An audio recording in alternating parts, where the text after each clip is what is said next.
couple of things you need to keep in mind as we go through this day today. Number one, what Larry Taylor did on June 18th, 1968 is just outstanding. But another thing, his entire military career was outstanding. Look at this video here. We recorded this video in 2018 when we visited his house. This is his shadow box, right? A shadow box is what a lot of veterans have in their homes where they display their medals. And this is in Larry Taylor's home. And you're supposed to put the medals in order by which one's most prestigious. If you look at this on the left of your screen, that's a Silver Star. That's the medal that will be upgraded to the Medal of Honor today. He got one of those. Right next to that, the Distinguished Flying Cross.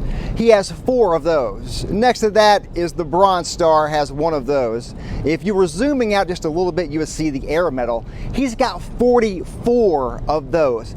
That's 50 combat decorations. He got to Vietnam August 67, left August 68, over a year time, 50 decorations, and that's not all that he has. That's just all that's in that one area there of his shadow box. He's averaging more than 1 decoration per week. That is an outstanding rate of picking up awards and medals during combat. But when you're there, you're really not thinking about all those things, right? So when you think about all of that, you think about, okay, what was it about this one mission that'll be awarded the Medal of Honor for? Why does that stand out?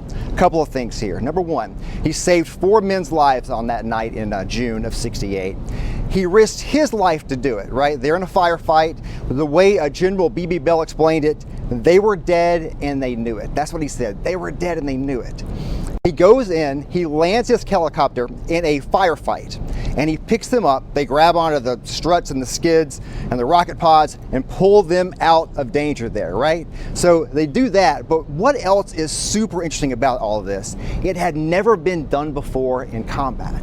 The helicopters, the Cobras, were only 6 weeks into their use during Vietnam. So he basically invented this move. No training for it, no SOP for it, no protocol for it. He just decided, I'm going to do this, and it actually worked. And moving beyond that, they started to use this in Ranger School as a way to escape and evade when you're in trouble. So what he did on that night in Vietnam is just outstanding, Latricia, and we'll be here throughout the day today. We'll hear that story, I'm sure, a lot at the ceremony coming up tonight at 3:30.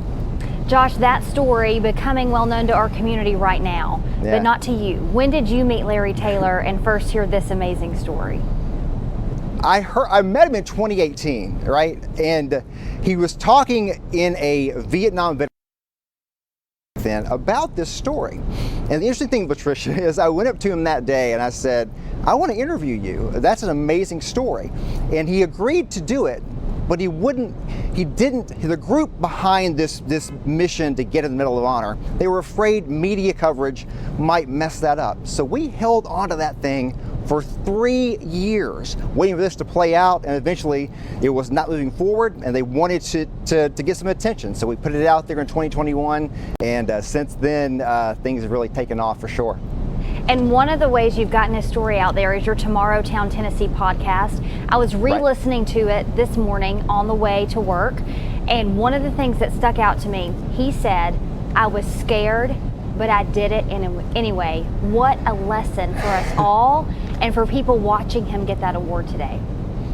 He talked to me about psyching himself up before missions and then coming back from missions and thinking about what he just did and going and finding a trash can and throwing up. I mean, you think about all those medals he received, you don't get that by just showing up and doing your job. You go above and beyond and you do it time and time and time again, and that is who Larry Taylor is.